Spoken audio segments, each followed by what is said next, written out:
Olá, Davi. Tudo bom? Olá. Tudo bom? Deixa eu ver o que acontece com a pantalla. Aí Pronto. estamos. Agora deu tudo certo. Tudo Tá, certo. tá escutando direitinho aí? Tá ótimo. Tá ótimo, Deixa eu né? ver aí. Já, Bom, aí melhor. eu queria primeiro começar agradecendo demais, Davi, tua presença. É um prazerzão pra gente aí retomar esse diálogo depois de quase 10 anos, né? De 2011.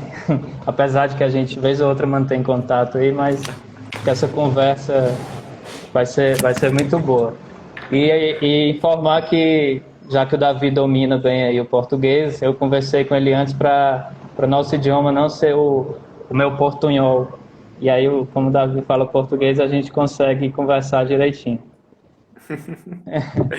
Oi, gente, tudo bom? Um prazer falar com você, Igor. Lembrava quando vocês enviaram o convite, lembrava que foi 9 anos no Fortaleza, muito tempo, Foi, muito. foi. Não, eu vou, eu Aconteceram vou, muitas coisas.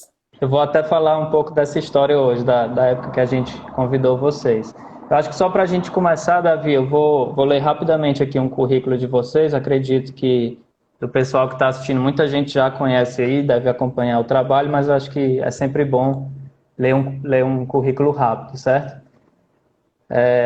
Outboard é um modo de vida, começa sem querer em maio de 2007, tem sua base de operações a 2.800 metros acima do nível do mar, em Quito, Equador. Os responsáveis por essa ideia são Pascoal Gangotena, Davi Barragan, Maria Luísa Borra e Esteban Benavides. Eles abordam a disciplina de todas as suas complexidades e encontram nas rachaduras do sistema um espaço para operar. Misturam-se descaradamente, são resilientes por natureza e relutam aos dogmas. Seu pensamento foi construído diariamente com as mãos, longe da teoria e muito apegado à realidade local. Seus projetos sempre buscam promover o desenvolvimento local e possuem um alto componente de inovação social. E só para complementar, vale lembrar também que o trabalho do Alborge, desse coletivo, né, já foi reconhecido nas mais importantes bienais e premiações de arquitetura pelo mundo, além de publicado nos mais importantes sites e revistas de arquitetura mundo afora. Né? A gente vai falar um pouco sobre esse trabalho, sobre essa prática e sobre essa repercussão também do trabalho de vocês hoje, né? E aí eu queria começar, Davi, perguntando aí como é que vocês estão, como é que estão todos aí do escritório nesse período tão peculiar que a gente está vivendo, né? Agora estamos ficando em casa, não tem outra opção. Então, o mundo inteiro está diferente, está com uma estrutura, uma nova ordem. Então, todos estamos bem, todos temos saúde, todos ficamos tranquilos, as famílias também, todos saudáveis, pero estamos tratando de entender como são as novas regras do jogo, sabe? Acho que estamos todos nesse barco aí, nos adaptando, né? É, exato. E sobre o Alborg, né? Assim, você mencionou aí na sua fala inicial, né? Desses 9 anos aí, talvez até mais, que a gente fez o primeiro contato. E acho que o Bruno comentou, né, quando ele estava falando com o Fernando Lara no sábado passado, sobre todo o processo de organização do fórum, né? E a gente tomou um susto, mas um susto muito bom, logo no começo, que foi quando a gente estava viajando a trabalho, eu e o Bruno, e viu no site de vocês a logomarca do fórum que vocês já estavam certos. Aí olhou um para o outro assim, ó, Bruno, o negócio é sério, não pode mais voltar atrás, não. Foi exatamente a confirmação, né, e a divulgação de vocês que fez isso, né? Então eu queria saber como é que foi essa experiência, assim, só para a gente retomar um pouco e como é que tem sido desde então essa prática aí de vocês já para entrar na questão do trabalho, dos projetos que vocês vêm desenvolvendo. A ver, vou lembrar, ano 2011, eu acho que Fortaleza foi um dos primeiros viagens que a gente fez para Brasil, com as primeiras palestras no Brasil. Acho que quizá fomos também para VH, mas não lembro muitos destinos nesse momento. Depois viajaríamos muito para Brasil nestes anos, para fazer aulas em universidades, para fazer oficinas, workshops, palestras e tudo isso. Mas nesses anos, o início da nossa prática, o início das nossas viagens, o início de conhecer o que estávamos fazendo nós também, de estruturar a nossa vida, contar nossas histórias.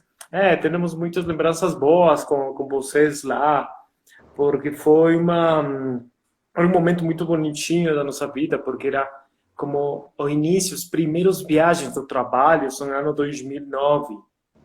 Nós Uhum. começamos nosso escritório ano 2007. Aí em 2011 tínhamos convites para viajar para a Latinoamérica, então nós éramos muito felizes. Alguém gosta do nosso trabalho, o que acontece? Era uma maravilha, muita inocência nesse momento, sabe? Pra gente, assim, era também a primeira experiência do fórum, né? Eu acho que estava descobrindo tudo, assim, nesse momento desse retorno dos escritórios.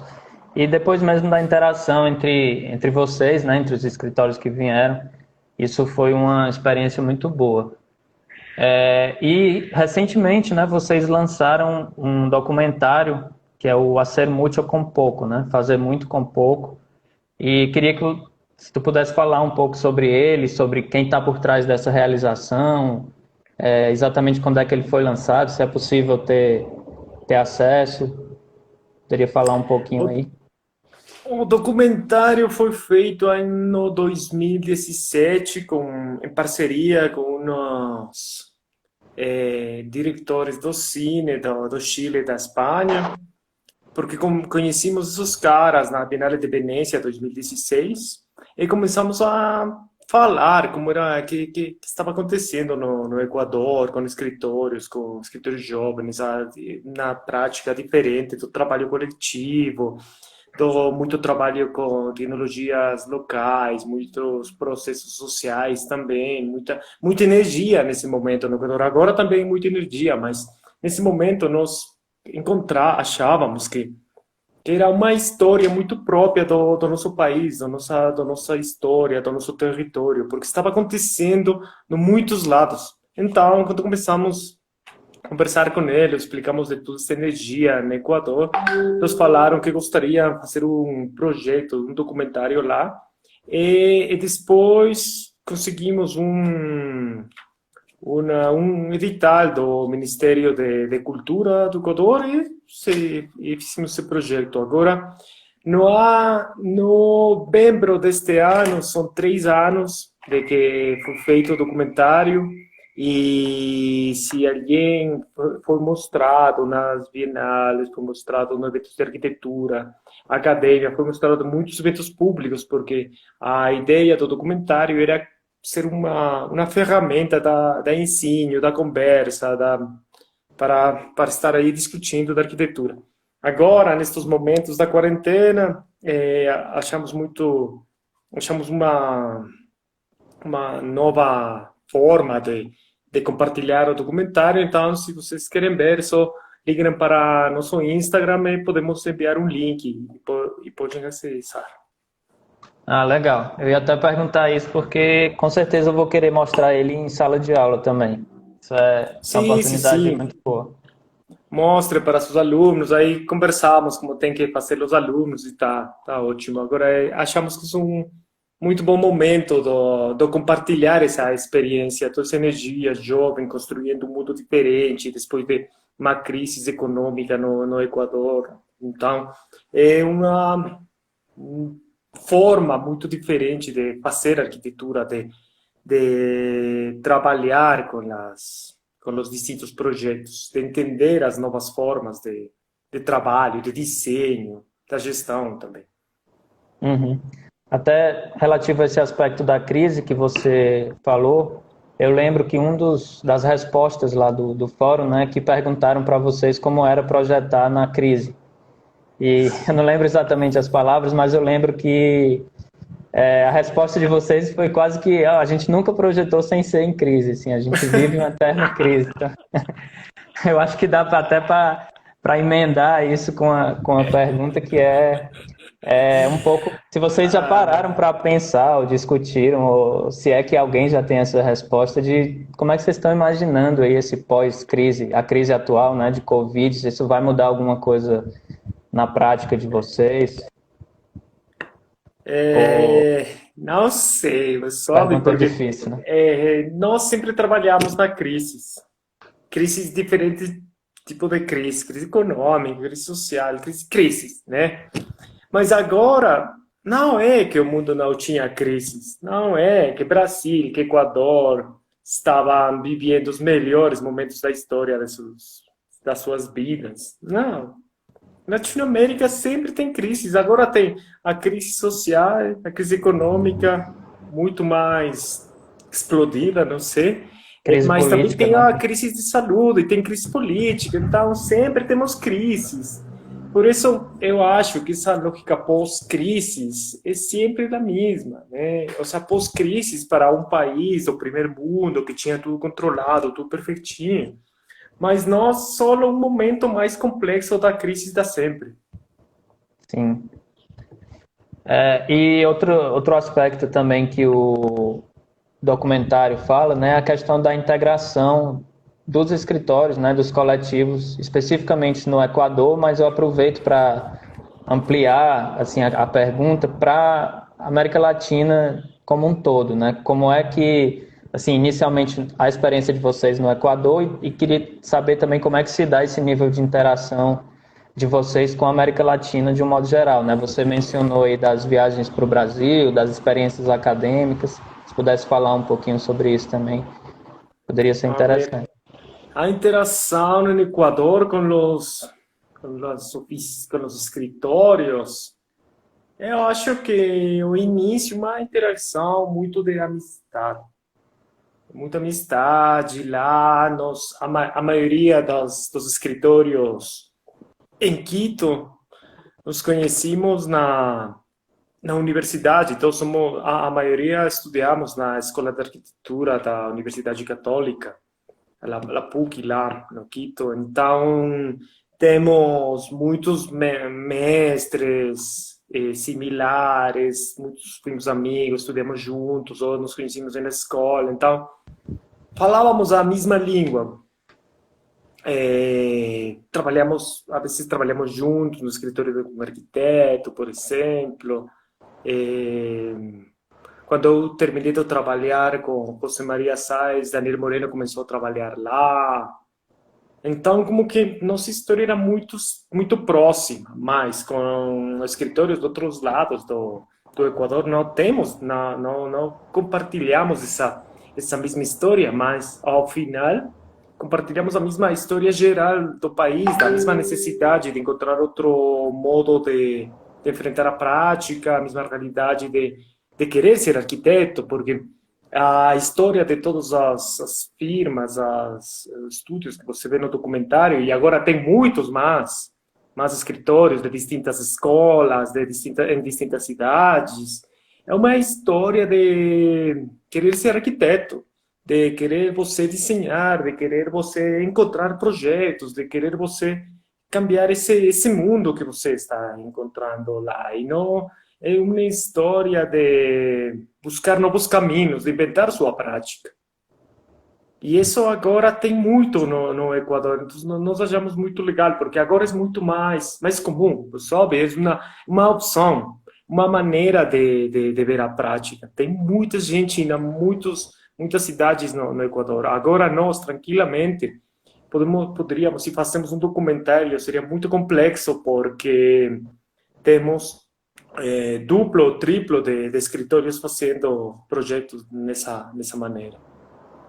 E Latinoamérica, eu acho que compartilhamos também a mesma história, as mesmas necessidades. As fronteiras que temos, não, são por outras políticas, pero se você, não sei, no Equador, se você vai para o sul do Equador e o norte do Peru, é a mesma coisa, o mesmo a norte do Equador com o sul da Colômbia, é a mesma coisa, ou seja, somos o mesmo pensamento, temos as mesmas necessidades, os mesmos problemas, as mesmas lutas. Então, é normal que em todos os países tenham distintos processos, as novas gerações para encontrar novos caminhos de trabalho. Mas no Equador eu acho que tem essa possibilidade de que agora é muito mais comum. Acho que de alguma forma vocês abriram um pouco esse caminho, né? Eu acho que não só pela questão da vontade em si de mudar essa realidade, né, que você disse, mas também é quase como se fosse um descobrimento, um pouco um esclarecimento para os outros escritórios de alguns caminhos possíveis de serem seguidos dentro dessa lógica, né? Até mesmo de articulações, de estratégias de ação desse escritório. Eu acho que isso é muito interessante assim na prática de vocês, né? Não só quando você olha para o resultado final de algumas das obras de vocês, mas todo o processo pelo qual vocês passaram para ir abrindo essas diferentes possibilidades de atuação, né? Isso eu acho que é muito interessante, talvez facilite para esses novos grupos, para esses novos coletivos de arquitetura, né? Pode ser, sim. Sempre estamos como facilitando todo tipo de novas experiências. Sempre estamos convidando muitos arquitetos para trabalhar juntos, oficinas jovens para fazer distintos tipos de colaborações, esse tipo de coisas, sim, sim. Nós temos uma vontade de criar essa coletividade, porque achamos que tudo, se você cria essa coletividade, se essa energia é muito mais constante, vai promover mais processos desse tipo. Acho que sim, sempre hemos tenido essa vontade de convite. Sim, sempre, sempre, sim. Ah, legal. É, vocês têm um programa lá dentro do escritório de espécie de residência, né? Do próprio Sim. Abord. Como é que funciona esse programa? Pode. É, Acredito que tenha muita gente que possa se interessar, que está assistindo aí. no início, quando nós fazíamos aulas na PUC, no Quito, sempre alunos nossos ligavam para nós para fazer seus estágios lá. Depois, ano 2012, todo o nosso escritório começou a ser muito reconhecido também fora do Equador e começamos a ter muitas cartas, muitas solicitudes para fazer estágios em nosso escritório, muita gente de fora. Então, no início recebíamos pessoas, mas no início tudo era muito raro, não? A mesma história que quando vocês invitaram para nós para ir para Fortaleza no 2011, era o mesmo. Quem quer viajar para Quito para fazer um estágio com nós, 3, 4, 5 meses, a gente não acreditava que isso podia acontecer.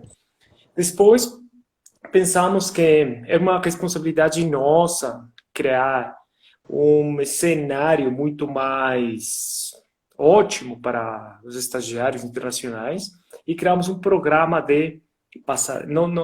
Já não falamos para eles como estagiários, falamos para eles como residentes, porque criamos um espaço que seja muito mais um espaço de aprendizagem, onde nós temos uma casa para eles, e nós oferecemos a comida, o transporte, colaboram com nós. O escritório tem muitas responsabilidades no escritório, dirigir obra, viajar para fazer as oficinas nas comunidades, a construção, desenho, comunicação, participação, todo o que a gente está trabalhando o dia todo.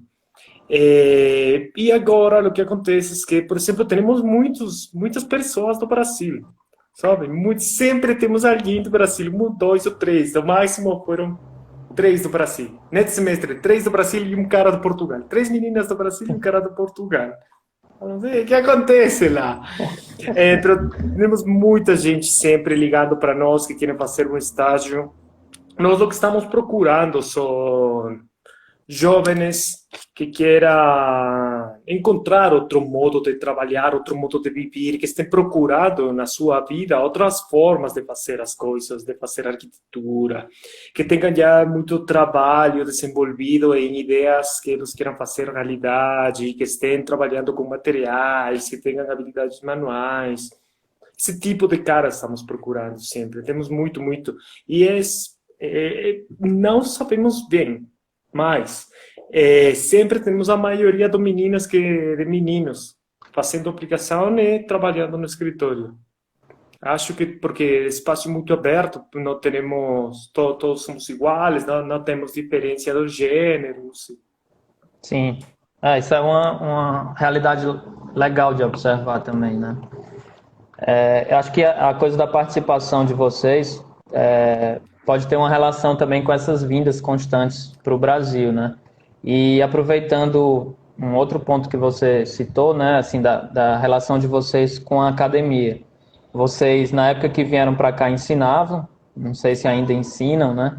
E aí você mencionou também o José Maria Sáenz, né, que eu acho que ele é uma espécie de mentor, talvez, assim, alguns de vocês trabalharam com eles, então como é que se deu e como é que se dá hoje em dia essa relação de vocês com a academia, né?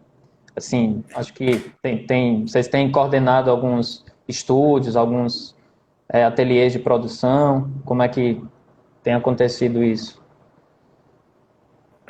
Nós gostamos muito de fazer aulas, de estar sempre ligados na academia, mas agora não podemos fazer aula no Equador porque a gente não tem mestrado.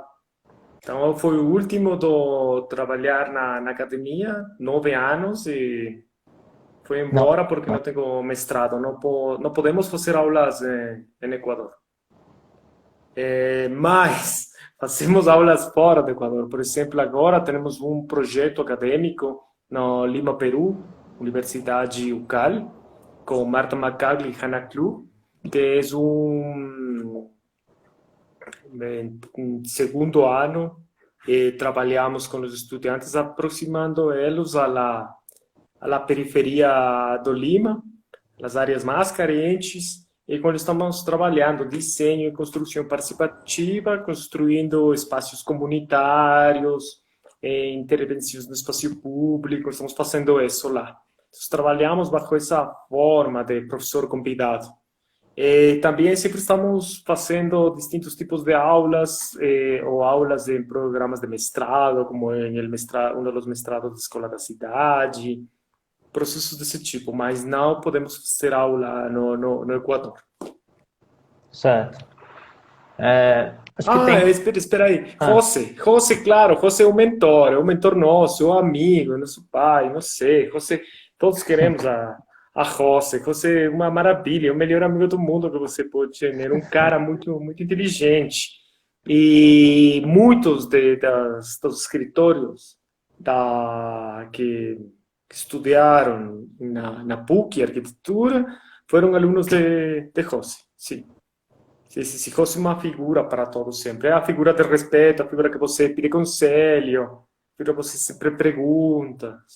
E sempre vai ter ele como um amigo aí para conversar. legal. Eu até vi também que tem alguns outros profissionais, não só arquitetos, né, calculistas também, que de alguma forma abraçam essas ideias de vocês, né? Assim, essa ideia de trabalhar com materiais diferentes, de fugir dessa indústria tradicional da construção civil, né? Seja no cálculo, seja no projetos complementares, né? Isso eu acho que é interessante também porque forma uma espécie de rede mesmo de profissionais que vai se complementando ali, né? Pelo menos isso foi o que me pareceu lá no documentário, né?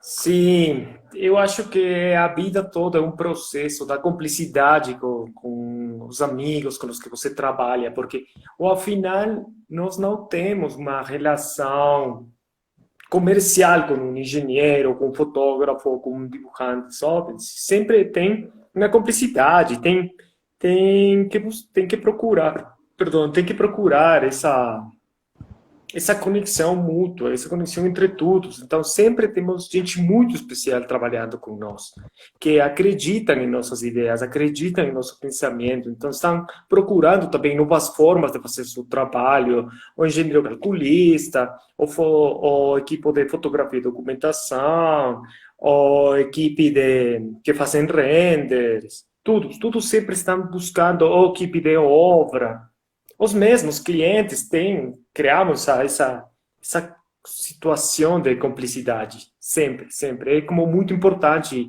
construir essas relações humanas com todo a equipe, com o cliente, e que o cliente é parte dessa equipe também. Legal esse ponto de vista. Estão surgindo alguns comentários aqui. Eu vou ver se eu resgato aqui. Os meninos estão me ajudando aqui Bruno, trabalha, cara. O Daniel tinha perguntado aqui o que você acha do conceito de identidade latino-americana na arquitetura. Como é que você vê essa questão?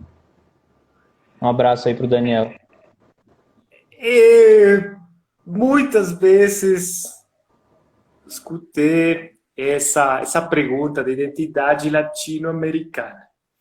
Eu não sei se tenho ou não tenho uma identidade latino-americana. Nós não procurar, não temos esse tipo de pesquisas, não estamos procurando pensar se tem ou não tem uma identidade. Eu acho que o mais bonito não é ter uma categoria, é a diversidade. E a diversidade para nós é muito legal, encontrar como toda a nossa Latinoamérica, que é muito grande, muito diversa, tem muitas formas de falar, tem muitas formas de ser arquitetura, muitos discursos para ser feitos e para ser construídos. Eu acho melhor ter um abanico muito mais aberto e não tratar de fechar em uma linha de falar isso é uma identidade latino-americana. Não, somos um mundo muito mais global, a nova geração é muito mais conectada que nunca.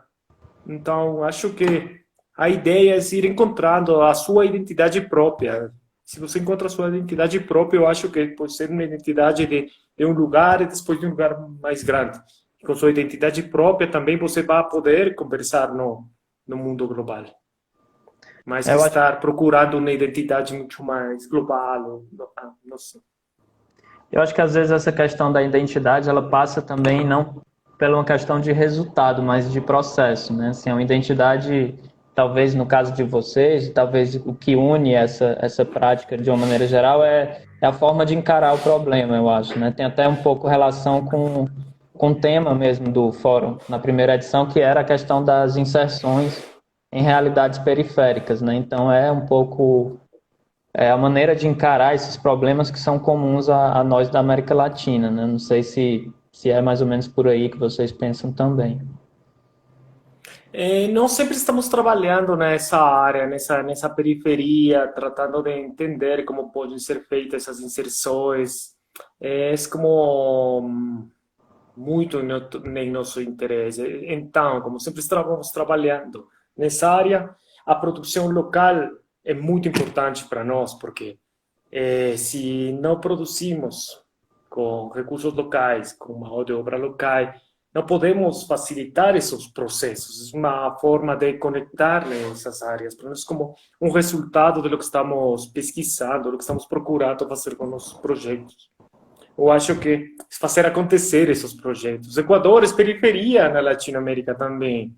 Nós somos um dos países mais importantes política e economicamente na região. Aqui, de certa forma, em Fortaleza, a gente lida com essa questão a nível de Brasil também, né? A gente não é o grande centro que é São Paulo ou Rio de Janeiro, por exemplo, né? Eu aproveito para emendar com outra pergunta da Carolina Chaves, que ela pergunta quais são as referências do grupo que fundamentam a prática de vocês, se existem. Referências de arquitetura ou referências de o que tipo? Eu entendi Oh, de arquitetura, mas na pergunta não descreve. arquitetura. Nós temos dois escritórios que têm uma referência muito importante, porque ao início da nossa prática, quando nós temos arquitetura na universidade, Latinoamérica não existia. Só conhecíamos as classes da história, as classes da teoria, só tinham a Niemeyer em Brasil e Barragán em México. Mas agora é diferente, agora você tem informação de arquitetos latino-americanos, tem classe de análise, teoria, história, análise de projetos, tem Latinoamérica. Mas no nosso momento não. Então, quando na Bienal de Arquitetura em Quito, vimos a obra da Maurício Rocha e agora Rocha Carrillo e a obra do Gabinete de Arquitetura com Solano Benítez e Glória Cabral. A nossa vida mudou muito porque entendimos que a Latinoamérica tem possibilidades de ter uma língua própria de fazer arquitetura, porque as nossas imagens, o nosso conhecimento, a nossa informação era só informação do norte, muito eurocêntrica, sabe?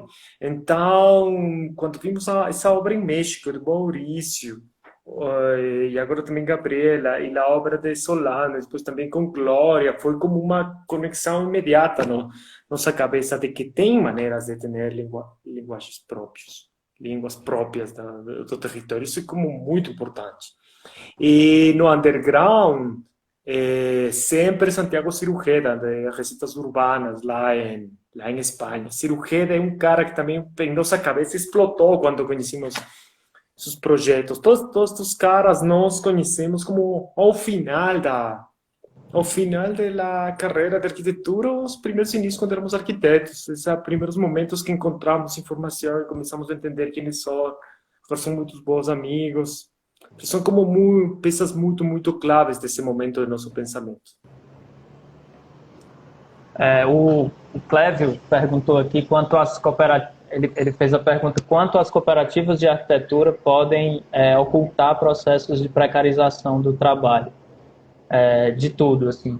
Não sei se eu entendi completamente ou ficou claro, qualquer coisa o Clévio pode complementar. Como, Quer que eu como repita? repite? Sim. A pergunta é, quanto as cooperativas de arquitetura podem ocultar processos de precarização do trabalho? Ah, é um problema grande, sim, é um tema de ética.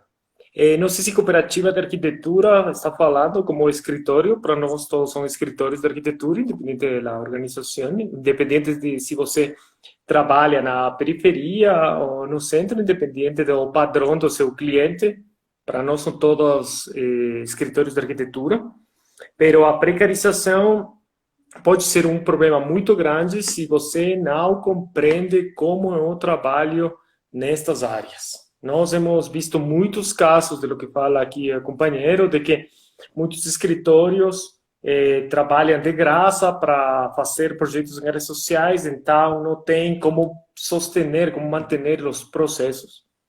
Nós não trabalhamos de graça com os projetos sociais, temos toda uma estrutura econômica para poder trabalhar todos esses projetos.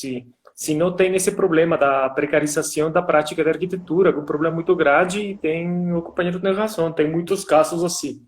Muitas pessoas que querem trabalhar nessas áreas, mas não compreendem como é o trabalho lá. Sim, é um problema se precariza, porque transforma a prática de todos, sim. O espaço que vocês usam hoje, do Alboard, ele é um dos projetos, ele não é o escritório inicial, né, de quando vocês começaram, pelo que eu entendo, ele é um desses projetos que vocês reformaram. Você poderia falar um pouco mais sobre esse projeto? Ele se trata de uma obra mais antiga, né, que vocês fizeram toda uma reforma, adaptação. Sim, e agora não trabalhamos lá.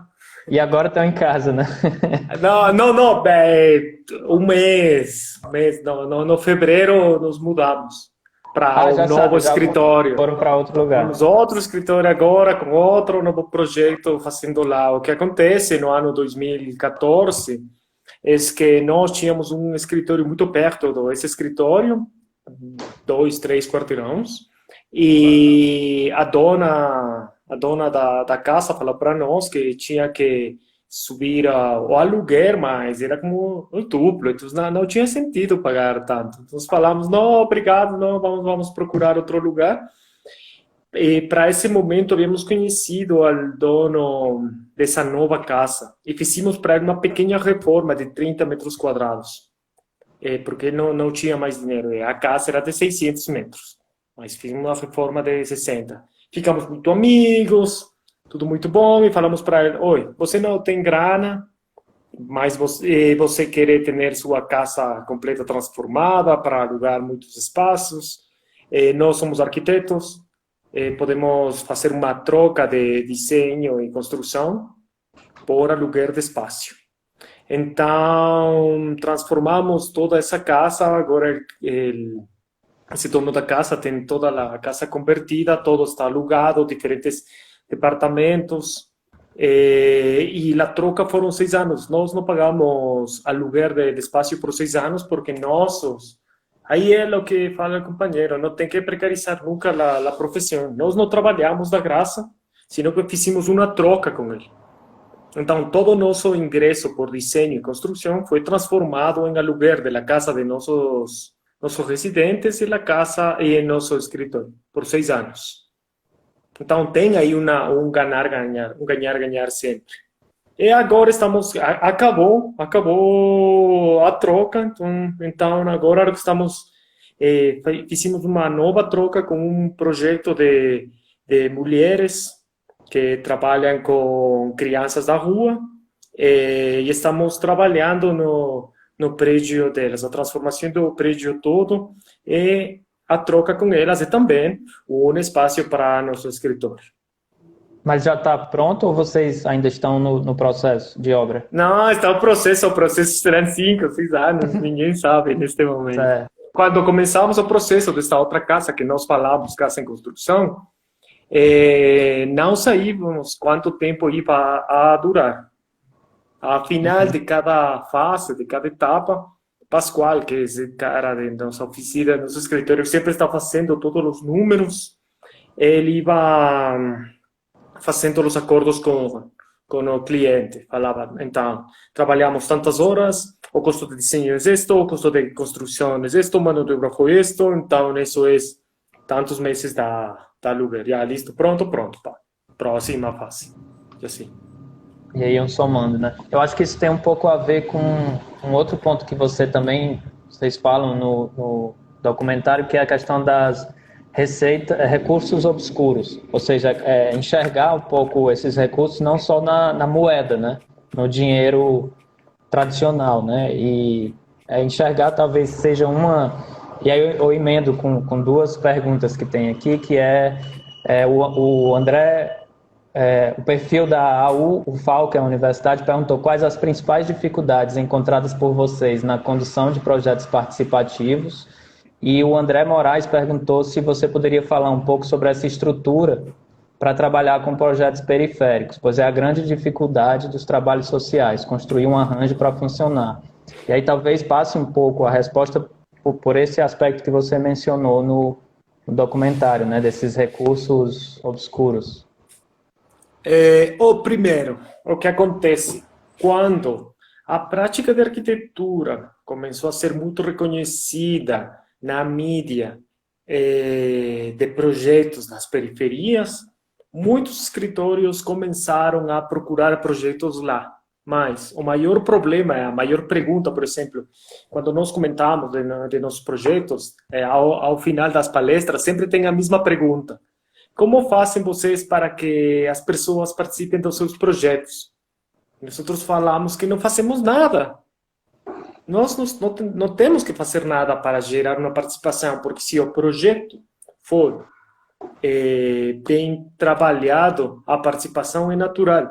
Nós somos arquitetos, nós somos trabalhadores sociais, nós somos economistas, nós somos sociólogos, não vamos para um território, não vamos para uma favela e falamos com eles, vocês precisam um cambio, precisam fazer projetos, o que acontece se construímos uma escola, vamos a construir um projeto para desenvolvimento comunitário.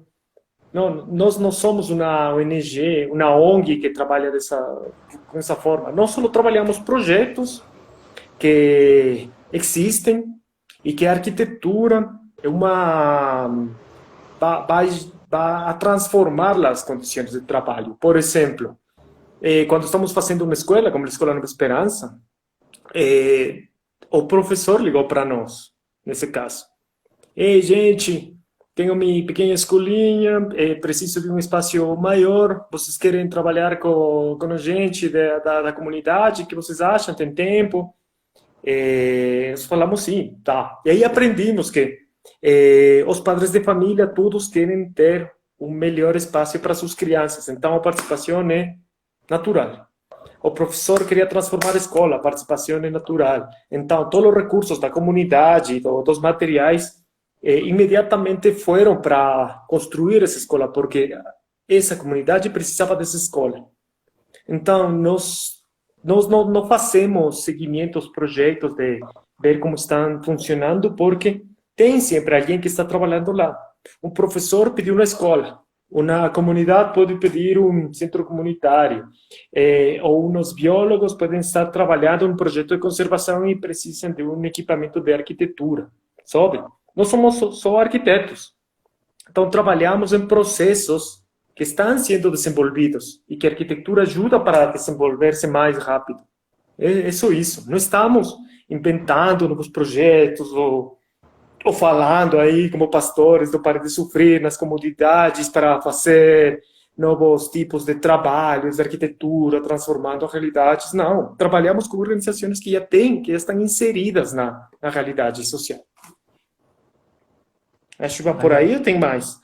E os recursos escuros são esses, não são como o cliente da nosso anterior escritório, como outros clientes que sempre encontramos muitas formas de construir. Muita troca, o tempo todo sempre estamos pensando em troca. O Léo Ribeiro, daqui de Fortaleza, perguntou como as políticas públicas tratam arquitetura e urbanismo dentro de uma política social no Equador. Zero. Zero, né? Zero. Não existe. Não. Arquitetura nas áreas marginais, na periferia, não é um problema de ninguém. Ninguém quer trabalhar lá, ninguém tem interesse. Para a política não é um problema. Não tem uma estrutura política. Mas tem uma coisa que é muito boa. Nós temos uma lei de território comunitário. Então, as comunidades ancestrais têm direito da sua terra, das muitos hectares, dependendo nas áreas. Isso tem essa legalidade de aí. Não é que todos os terrenos do Equador são de uma propriedade privada, assim, não. Tem muita terra comunitária e tem uma lei que o presidente Correa, há uns anos, quando estava ele no poder, logrou já uma lei muito sólida. Isso tem. De demarcação de terras, né? Pelo que eu entendi. Exato. Certo. Tem um projeto também que passa por um ponto que eu acho que complementa um pouco essas perguntas, que foi o que vocês fizeram para umas habitações com possibilidade de expansão pós-terremoto, aí no Equador também. E, se eu não me engano, parte do material, vocês usaram o que foi uma exposição, que vocês foram convidados e levaram esse material para ser parte da matéria-prima, né, da obra. Poderia também falar um pouquinho desse... De novo, para nós, cada projeto uma oportunidade de fazer algo, sabe? Então, o que acontece ali é exatamente a lógica dos recursos oscuros. Fomos convidados por os alemães para desenvolver o pavilhão alemão para Habitat 3, que é esta conferência muito gigante de cidades da ONU Habitat. Ganhamos o concurso. E ganhamos o concurso porque nosso pavilhão tinha a ideia da segunda vida. Todos os materiais que nós usamos para construir esse pavilhão vão ser transformados em um protótipo de vivienda pós-terremoto, porque Habitat 3 foi a outubro de 2016 e o terremoto foi em abril. Então depois do terremoto, pensávamos que tínhamos que encontrar uma maneira de construir muito mais rápido casas para o terremoto. Mas não tínhamos como fazer o protótipo, nem como fazer a primeira proposta construída. Então, quando falamos com os alemães, nosso projeto, por exemplo, foi mais caro que outros convidados que apresentaram projetos, porque nosso projeto tinha não só que construir o pavilhão alemão, sino também tinha que construir este protótipo de vivenda. E era parte do projeto inteiro, mas alemães falaram que gostaram muito da ideia, porque encontraram que fazia sentido para uma conferência como Habitat construir um pavilhão e depois que esse pavilhão fora uma oportunidade de construir um protótipo de vivenda para o terremoto. Então foi assim, foi uma conexão. Então sempre estamos como empurrando os limites nossos, os limites do projeto, explorando outras formas de trabalhar, criando novas possibilidades com as possibilidades que temos. Foi uma demanda criada por vocês, né? Assim, a necessidade da habitação já existia e vocês enxergaram ali um caminho possível de de unir duas coisas, né? Talvez. Exato. Muito Exatamente, interessante. exatamente. Agora, isso para nós é muito normal. Sempre estamos pensando assim, o tempo todo. Com qualquer pessoa estamos conversando todo tipo de possibilidades de fazer qualquer coisa. Por exemplo, agora estamos umas amigas queriam fazer um projeto, um espaço que tenham para fazer oficinas e falar da diversidade sexual, a diversidade de gênero. Mas não, elas têm o espaço, o terreno, mas não têm a grana para fazer lá o projeto. E falamos com elas 6, 8 meses atrás de fazer este projeto, mas não tínhamos como fazer. E agora, por exemplo, o Mário está conversando com muitas das pessoas que ela conheceu, construindo a escola que estávamos fazendo em Chile, que fizemos em Chile, e está agora fazendo uma triangulação para conseguir a grana para esse projeto. Esperamos, pós-pandemia, poder mover coisas por aí. Por exemplo, sempre estamos inventando coisas novas, sempre estamos encontrando como conectar novos projetos, como conectar pessoas, como conectar ideias. É engraçado às vezes que essas respostas elas não surgem de imediato, né? Esse próprio relato que você falou dessa atuação da Malu, ela está atrás de assim, a demanda foi de 8 meses atrás, mas enquanto isso vocês ficam como se fossem atentos, né? Essas possíveis possibilidades, esses possíveis caminhos de articulação, né? Exato, sim.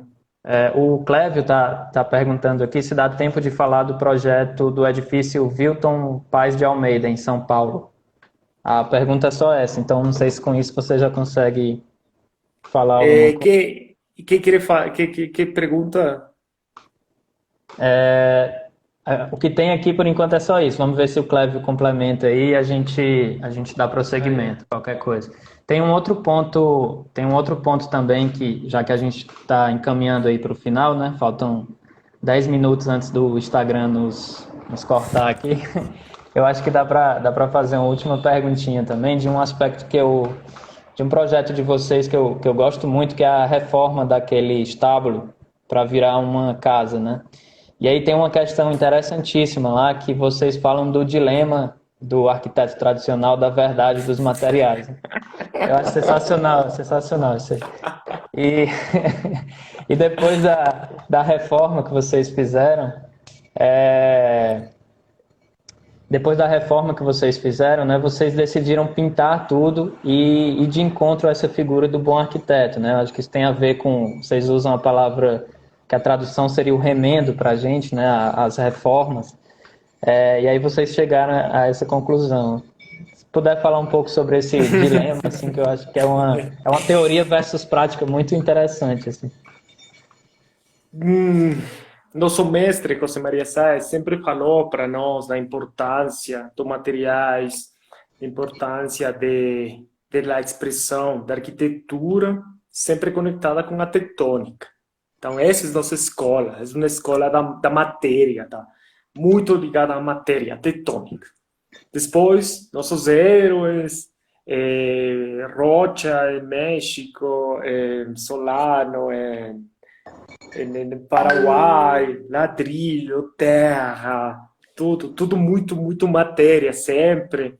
E nossos primeiros projetos são também assim, a Casa Entre Muros é terra, porque nós estávamos sempre procurando isso, porque achávamos que esse era esse era o nosso caminho, né? Gostávamos desse caminho, tínhamos interesse nesse caminho. Mas quando temos que enfrentar o estábulo, falamos, o que é aqui? O tijolo é péssima qualidade, é horrível a qualidade do tijolo, não posso ter este tijolo aparente. As madeiras do teto são horríveis, a madeira da estrutura está, ou seja, a qualidade era muito mal, muito ruim. Então, não se só procuramos uma estética dos materiais aparentes, vamos ter um problema muito grande, o projeto vai ser muito custoso. Então começamos a entender como vamos a fazer a transformação, criando um melhor espaço com o orçamento que a gente tinha para fazer esse trabalho. Encontramos que tínhamos que fazer tudo no oposto. Isso foi muito bom para nós, porque entendimos que não podemos trabalhar com dogmas. Temos que responder ao cliente, temos que responder ao projeto e temos que encontrar qual é a melhor forma para fazer isso. E o dogma do material aparente não era o melhor nesse caso. Sim, e aí foi a decisão de vocês padronizarem com pintura, né? Exato. Bom, eu tinha separado uma pergunta aqui que a gente até conversou antes, que era relativa a esses eventos de arquitetura como um todo, né? As bienais, esses eventos, e de que forma, acho que você de alguma forma já citou, né, com o contato que vocês tiveram aí com o trabalho do Carrilho, né, e do Solano também, e como é que essas bienais, elas marcaram assim essa trajetória de vocês, né? Seja nesse aspecto de conhecer novas práticas, seja no trabalho também de mostrar um pouco o trabalho de vocês, né, para outras partes do mundo e aí estabelecer essa rede de contatos, ou tiveram também experiências negativas dentro dessa realidade. Pode falar um pouquinho aí, acho que dá tempo, temos 5 minutinhos. Sempre foi uma muito boa oportunidade de explicar nossa prática, porque o que acontece quando você tem que o tempo todo fazer palestras é que tem que entender o que você está fazendo e tem que encontrar uma linguagem para explicar isso a um público mais grande. Então, o que foi muito bom para nós de estar o tempo todo fazendo palestras e viajando para o mundo inteiro foi que tínhamos sempre que estar questionando o nosso trabalho. Por que estamos fazendo isso? O que vamos apresentar? Isso não tem sentido, não vamos trabalhar nesse tipo de projetos, vamos fazer isto, o projeto vai ser contado assim. Queremos transmitir isto. Então, foi o tempo todo sempre é muito, como que vocês têm um espejo o tempo todo e tem que encontrar como enfrentar, como você enfrentar a você.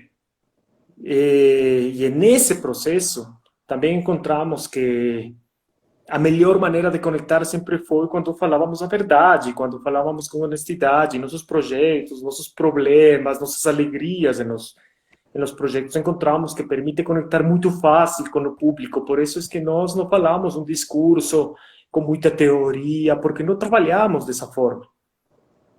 Falamos e também fazemos aula fazendo exatamente o que nós fazemos no escritório. São os mesmos processos que estamos contando. Então, o que acontece com as bienais mais importantes, por exemplo, a Bienal de Venecia, é que é uma coisa imensamente gigante, tem o mundo inteiro vendo seu trabalho.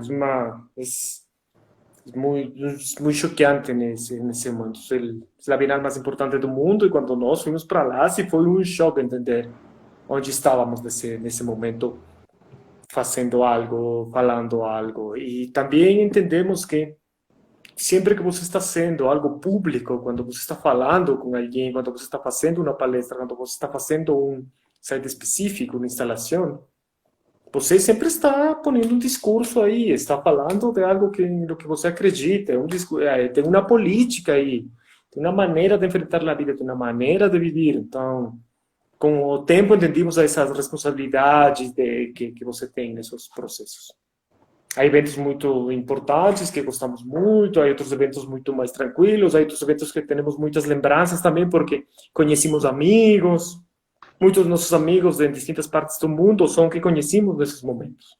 E conhecemos como pessoas normais, tomando uma garrafa de algo, tranquilo. Acho que a gente está se encaminhando aí para o final, para evitar que a gente seja cortado. Eu queria super agradecer novamente, Davi. Muito boa participação, muito bom retomar essa conversa. Mandar um abraço aí a todos do Allboard que devem estar nos acompanhando.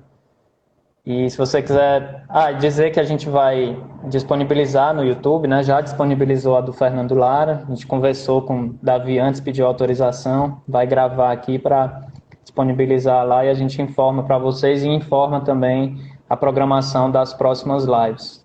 Davi, muitíssimo obrigado aí mais uma vez, cara. Foi um prazer. Obrigado a vocês, foi um prazer. E desculpas, meu portunhol é um pouquinho ruim, mas dá pra conversar. Não, foi ótimo, foi ótimo. Te coloquei nessa enrascada aí, mas você saiu muito bem. Pelo menos para mim deu para entender tudo. Vou perguntar depois para quem viu. Um abraço para todos também. Um abraço a todo o equipe do Rede, a todo o time do Rede. Eles Todos os amigos do Fortaleza também. Estão trabalhando aí nos bastidores, mandando aqui as dúvidas. Pois beleza, Davi. Valeu, cara. Um abração. Abraços a todos. Até mais, cara. Tchau, tchau, tchau.